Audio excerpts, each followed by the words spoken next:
आऊज़ुबिल्लाहि मिनश्शैतानिर्रजीम बिस्मिल्लाहिर्रहमानिर्रहीम। अस्सलामु अलैकुम माय डियर स्टूडेंट्स, कैसे हैं आप सब। उम्मीद करता हूँ कि अल्लाह ताला की रहमत और फजल से आप सब खैरियत से होंगे। INSP.Physics चैनल में स्टूडेंट्स आप सबको खुशामदीद कहता हूँ। इस चैनल के अंदर हम फर्स्ट ईयर और सेकंड ईयर फ़िज़िक्स का एक कंप्लीट वीडियो सीरीज़ स्टार्ट करने जा रहे हैं, जिसके अंदर ना सिर्फ आपको अपने टॉपिक से रिलेटेड लेक्चर्स देखने को मिलेंगे, बल्कि जो भी उस चैप्टर में एग्जांपल्स, शॉर्ट क्वेश्चंस, न्यूमेरिकल्स जो भी चीज़ें होंगी, इंशाल्लाह हम सब उन चीज़ों को वो डिस्कस करेंगे। तो स्टूडेंट्स, आज इस फर्स्ट लेक्चर के अंदर चैप्टर नंबर 12 जिसका टाइटल है इलेक्ट्रोस्टैटिक्स, उसको हम थोड़ा बहुत वो डिस्कस करेंगे। तो स्टूडेंट्स, इलेक्ट्रोस्टैटिक्स क्या है। देखें, अगर हम इलेक्ट्रोस्टैटिक्स को दो पार्ट्स के अंदर डिवाइड करते हैं तो हम देखते हैं कि हमारे पास एक part that is electro and the second part is statics. Electro का सिंपल मतलब होता है चार्ज, स्टैटिक्स का मतलब होता है एट रेस्ट। यानी कि इलेक्ट्रोस्टैटिक्स फ़िज़िक्स की एक ऐसी ब्रांच का नाम है जिसके अंदर हम चार्जेस के बिहेवियर को स्टडी करेंगे, बट कंडीशन क्या है कि that charges must be at rest. उन चार्जेस को रेस्ट के ऊपर होना चाहिए या उन चार्जेस को बहुत स्लोली मूव करना चाहिए। ये दोनों कैटेगरीज हमारी इलेक्ट्रोस्टैटिक्स के अंदर ही फॉल करती हैं। तो स्टूडेंट्स, इलेक्ट्रोस्टैटिक्स को वो स्टार्ट करने से पहले चार्ज की कुछ डिफरेंट स्टेट्स होती हैं, उनको हम थोड़ा बहुत डिस्कस कर लेते हैं। देखें, अगर तो हमारे पास चार्जेस रेस्ट के ऊपर होंगे तो इसको हम बोलेंगे इलेक्ट्रोस्टैटिक्स, और इस स्टेट के अंदर अपने चार्जेस की प्रॉपर्टीज़ को डिस्कस करने के लिए स्टूडेंट्स हम कूलम्स लॉ को वो स्टडी करते हैं। अगर तो हमारे पास चार्जेस वो रेस्ट के ऊपर नहीं हैं, बल्कि वो यूनिफॉर्म वेलोसिटी से मूव करते हैं, यानी कि with acceleration is equal to zero, then हमें पता है कि वो चार्जेस करंट बनाएंगे। और इस स्टेट के अंदर अपने चार्जेस की प्रॉपर्टीज़ को डिस्कस करने के लिए स्टूडेंट्स हम ओम्स लॉ को और कुछ दूसरे वो लॉज जिनको हम स्टडी करेंगे, इंशाल्लाह ये हम नेक्स्ट चैप्टर के अंदर वो देखेंगे। थर्ड स्टेट कुछ इस तरह से है कि अगर हमारे पास चार्जेस वो नॉन यूनिफॉर्म वेलोसिटी से मूव करते हैं, यानी कि उनका अब एक्सेलरेशन ज़ीरो नहीं है, कुछ ना कुछ एक्सेलरेशन है, तो अब स्टूडेंट्स ये चार्जेस इलेक्ट्रोमैग्नेटिक वेव्स को क्रिएट करेंगे। और इस स्टेट के अंदर अपने चार्जेस की प्रॉपर्टीज़ को डिस्कस करने के लिए हम मैक्सवेल इक्वेशंस को स्टडी करने थे। तो स्टूडेंट्स, हम क्योंकि इलेक्ट्रोस्टैटिक्स के अंदर चार्ज की बात कर रहे हैं, तो चार्ज हमारे पास क्या होता है। तो चार्ज की डेफिनेशन कुछ ऐसे है कि charge is a fundamental property of particles that can be used to measure attractive and repulsive forces. Charge क्या है हमारे पास। चार्ज पार्टिकल्स की वो फंडामेंटल प्रॉपर्टी का नाम है, वो बुनियादी प्रॉपर्टी का नाम है, जिसकी वजह से हम चार्जेस के दरमियान फोर्स ऑफ अट्रैक्शन या फोर्स ऑफ रिपल्शन को मेजर कर सकते हैं। So what is the relation between force of attraction और repulsion and charges. That is given by Coulomb's law, which is F equals K Q1 Q2 upon R square. Charge को students आप एक और तरह से भी डिस्कस कर सकते हैं, और वो डेफिनेशन हमारे पास कुछ ऐसी बनती है कि चार्ज किसी भी मटेरियल की उस प्रॉपर्टी का नाम है जिस प्रॉपर्टी की वजह से वो मटेरियल किसी दूसरे ऑब्जेक्ट को अपनी तरफ अट्रैक्ट करता है या रिपेल करता है। जैसे फॉर एग्ज़ाम्पल, बड़ा सिंपल सा एक एक्सपेरिमेंट है कि अगर हमारे पास एक बैलून हो और हम उस बैलून को रब करते हैं, रब करने के बाद अगर हम उस बैलून को वो पीसेस हमारे पास हों पेपर के, उसके करीब लेकर आएंगे तो वो बैलून क्या करेगा, उन पीसेस ऑफ पेपर को अपनी तरफ अट्रैक्ट करेगा। बिल्कुल इसी तरह से अगर हम कॉम्बिंग करते हैं तो कॉम्बिंग करने के बाद अगर हम अपने कॉम्ब को पीसेस ऑफ पेपर्स के करीब लेकर आएँ तो वो कॉम्ब क्या करता है, उन पीसेस को अपनी तरफ अट्रैक्ट कर लेता है। तो वो जो फोर्स उन पीसेस ऑफ पेपर को अट्रैक्ट कर रही है, वो किस प्रॉपर्टी की वजह से अट्रैक्ट कर रही है, वो एक्चुअली स्टूडेंट्स चार्ज की वजह से ये फोर्स ऑफ अट्रैक्शन वो पैदा हो रही होती है। देखिए, अगर हमारे पास दो प्रोटॉन हों, यानी कि दो पॉजिटिव चार्ज हों, और हम उन दोनों प्रोटॉन्स को एक दूसरे के करीब लेकर आएँ, तो हमें पता है कि दोनों लाइक चार्जेज हैं, तो एक दूसरे को क्या करेंगे स्टूडेंट्स, रिपेल करेंगे। और जिस फोर्स से रिपेल करेंगे, जो फोर्स इन दोनों के दरमियान पैदा होगी, जो इनको एक दूसरे से अवे लेकर जाएगी, that force is actually electrostatic force. इसी तरह से अगर दो हमारे पास इलेक्ट्रॉन्स हैं, यानी कि दो नेगेटिव चार्ज पार्टिकल्स हैं, और उनको हम वो करीब लेकर आते हैं एक दूसरे के, तो फिर भी हम यही नोट डाउन करते हैं कि वो दोनों इलेक्ट्रॉन्स वो एक दूसरे को वो रिपेल करते हैं। लेकिन अगर हम एक पॉजिटिव चार्ज और एक नेगेटिव चार्ज, यानी कि अनलाइक चार्जेस को एक दूसरे के करीब लेकर आएंगे, तो स्टूडेंट्स फिर क्या होगा, दोनों एक दूसरे को अट्रैक्ट करेंगे। अब क्वेश्चन यहाँ पर ये अराइज होता है स्टूडेंट्स कि फोर्स जो है वो कहाँ से या क्यों प्रोड्यूस हो रही है इन चार्जेस के दरमियान, यानी कि why this force exist between charges. तो स्टूडेंट्स याद रखें कि ये हमारे पास एक ऐसा फंडामेंटल क्वेश्चन है जिसका हमारे पास किसी तरह का कोई एग्जैक्ट आंसर मौजूद नहीं है। हम ये नहीं बता सकते कि ये फोर्स कैसे और क्यों जनरेट हो रही है, बस हमें इतना आइडिया है कि जब भी दो लाइक चार्जेस आएंगे तो उनके दरमियान जो इलेक्ट्रोस्टैटिक फोर्स होगी that will be a repulsive force, और जब दो अनलाइक चार्जेस एक दूसरे के करीब आएंगे तो उनके दरमियान फोर्स ऑफ अट्रैक्शन होगी।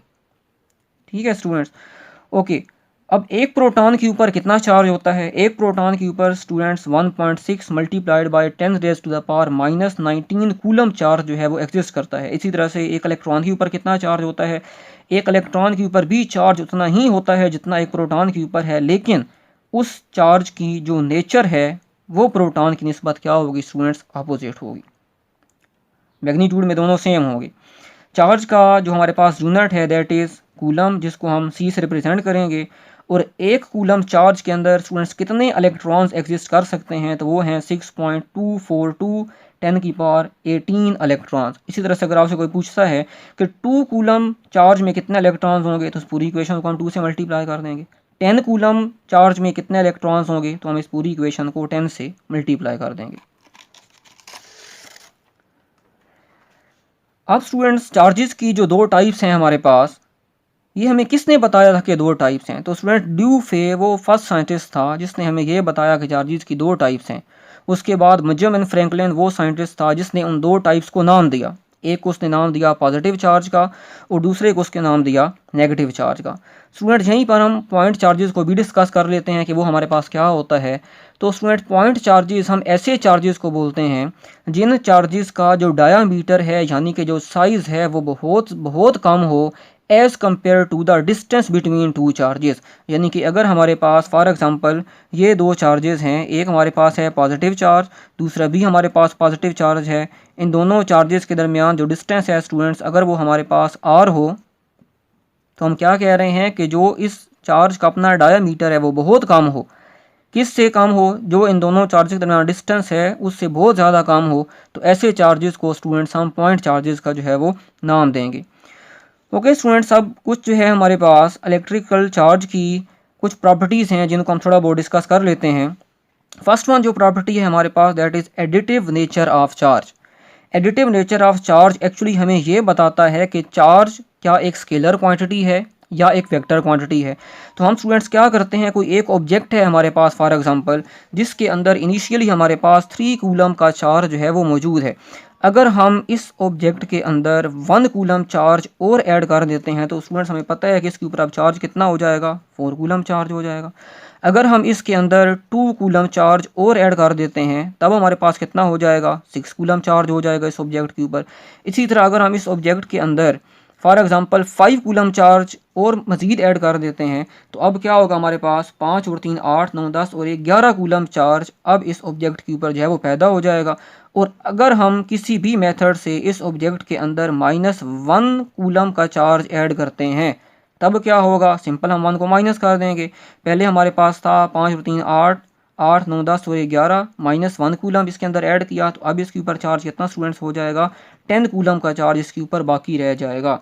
जनरल में हम इसको ऐसे लिख सकते हैं, चार्ज को एक्चुअली हम क्यू से शो करवाएंगे, यानी कि कोई भी ऑब्जेक्ट है उसके अंदर हम Q1 कोई चार्ज है, Q2 कोई चार्ज है, Q3 and so on, Qn charges हम इसके अंदर जो है वो ऐड करवाते हैं। तो अब तब जो टोटल चार्ज हमारे पास आएगा स्टूडेंट्स हम नेट चार्ज बोलेंगे वो हमारे पास इक्वल आएगा Q1 + Q2 + Q3 + Q4 + Q5 and so on.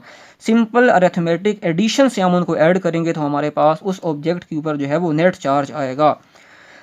Students ये चीज़ हमें यहाँ पर ये इन्फॉर्मेशन दे रही है कि चार्ज जो है वो किस प्रॉपर्टीज़ को फॉलो करता है। देखें यहाँ पर सिंपल हम चार्ज को ऐड कर रहे हैं, जिस तरह से हम सिंपल एक स्केलर नंबर्स को ऐड करते हैं, तो इसलिए हमारे पास चार्ज जो है वो एक स्केलर क्वांटिटी होगी, क्योंकि चार्ज को जब हम ऐड करते हैं कि किसी ऑब्जेक्ट के ऊपर टोटल चार्ज कितना है तो वो वेक्टर एडिशन के रूल्स को फॉलो नहीं करता बल्कि वो सिंपल अरिथमेटिक एडिशन के रूल्स को फॉलो करता है।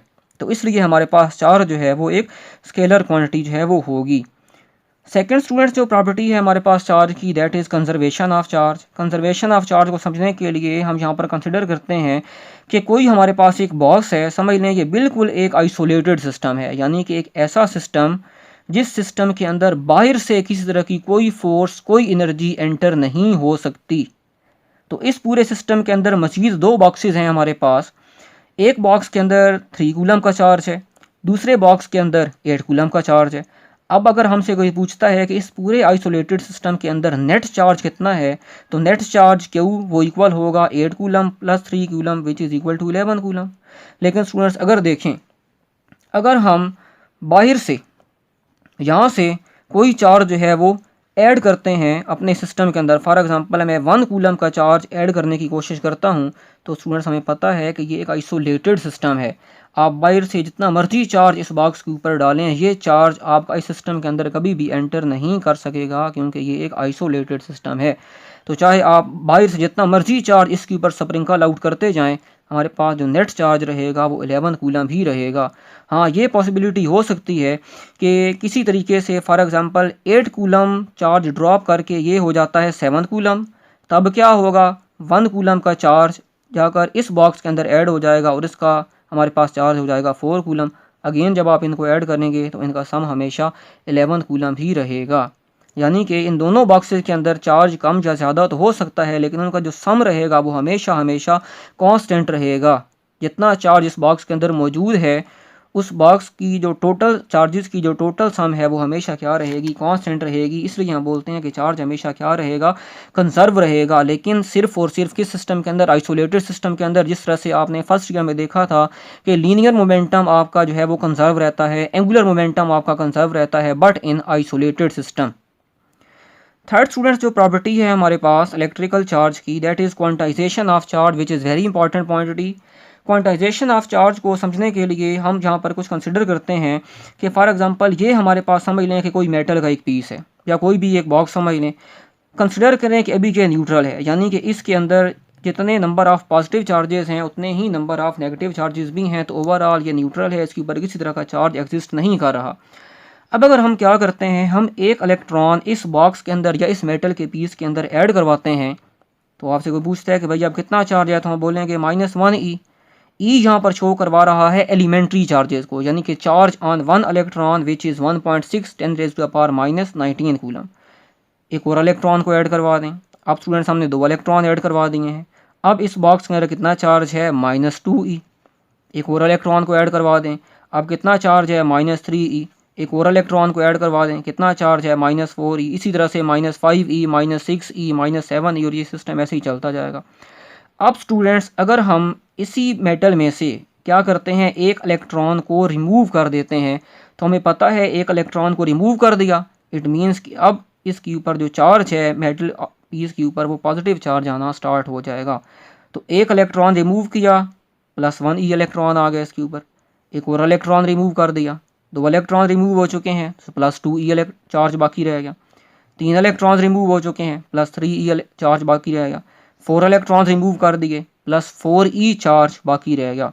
तो यहाँ से पता क्या चल रहा है, हमें पता ये चल रहा है कि देखें, या तो हम एक इलेक्ट्रॉन ऐड करवा सकते हैं, या तो 2 इलेक्ट्रॉन्स को ऐड कर सकते हैं, या तो 3 इलेक्ट्रॉन्स को, या तो 4 इलेक्ट्रॉन्स को, एंड सो ऑन। इसी तरह से या एक इलेक्ट्रॉन्स को रिमूव कर सकते हैं, या 2 इलेक्ट्रॉन्स को रिमूव कर सकते हैं, या 3 इलेक्ट्रॉन्स को रिमूव कर सकते हैं।